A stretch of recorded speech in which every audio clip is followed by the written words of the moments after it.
Ce qui se passe en ce moment m'aurait paru impossible. Je l'ai fait car je me suis rappelé que quelques jours avant, nos amis politiques nous rabâchaient à quel point chaque voix comptait. Ces mots, à la base, je les ai écrits pour moi. Et je me suis aperçu qu'ils avaient touché beaucoup de monde.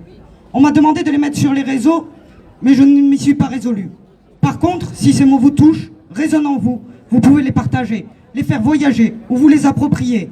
Eux, au moins, sont libres de droit. Je suis maman de 2 enfants, et c'est en partie pour eux que je suis là. Pour qu'ils grandissent dans un pays aussi libre que j'ai connu, avec la même insouciance.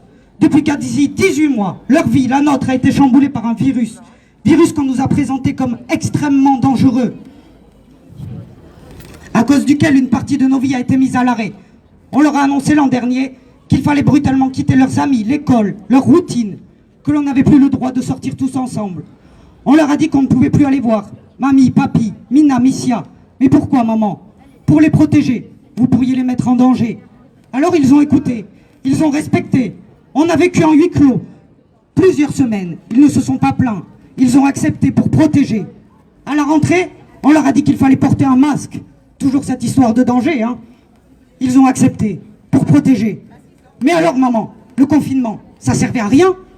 Je ne sais pas, je ne comprends pas non plus. Cet hiver, ils ont accepté de réduire la liste des invitations pour leur anniversaire. Pour respecter, pour protéger. Parce qu'ils respectent beaucoup les enfants. Plus que nous, souvent. Et puis ils ont peur aussi. Peur que mamie, papi meurent à cause d'eux. Pourtant, je les préserve des infos, de l'anxiété généralisée qui a gagné ce pays. Mais ils entendent quand même. Et puis mamie s'est fait vacciner. Ça y est, on peut aller la voir, lui faire des câlins, dormir chez elle. Eh ben non, désolé. Le docteur a dit c'est trop tôt. Et il faut encore les masques. Et il faut les gestes barrières. Mais maman, je sais, je ne comprends plus non plus. Voilà, 18 mois que ça dure. Je ne suis ni anti-vax, ni complotiste. Mais stop. Aujourd'hui, c'est à moi de les protéger. Je leur ai dit pourquoi j'étais là. Pour leur liberté, la mienne, la vôtre. Je suis chef cuisinier.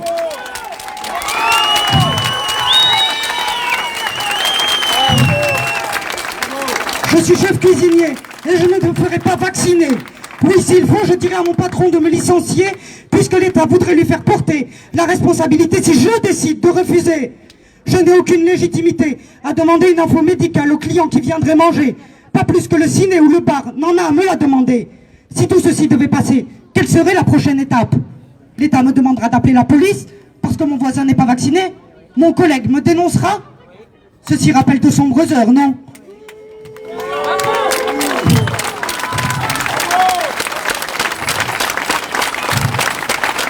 Oui, aujourd'hui je suis en colère quand je dois dire à mon fils de 9 ans que nous n'irons pas à l'Acrobranche cet été alors que mon voisin y va.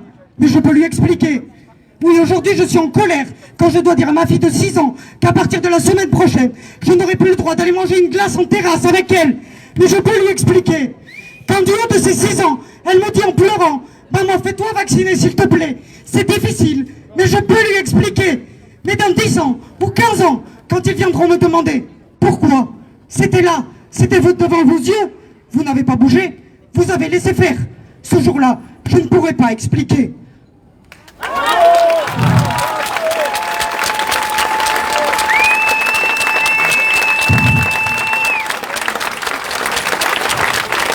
Oui, je veux que mes enfants grandissent dans un pays où ils ont le droit de penser par eux-mêmes, d'être en désaccord avec la majorité, de disposer librement de leur corps, sans craindre de sanctions.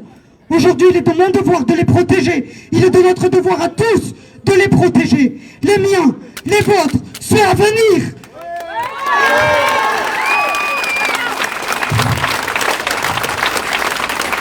Je voudrais terminer par ces mots de Goldman. On ne saura jamais ce qu'on a vraiment dans nos ventres. Serions-nous de ceux qui résistent ou bien les moutons d'un troupeau, s'il fallait plus que des mots? Mais qu'on nous épargne, à toi et moi, si possible, très longtemps, d'avoir à choisir un camp. Bravo!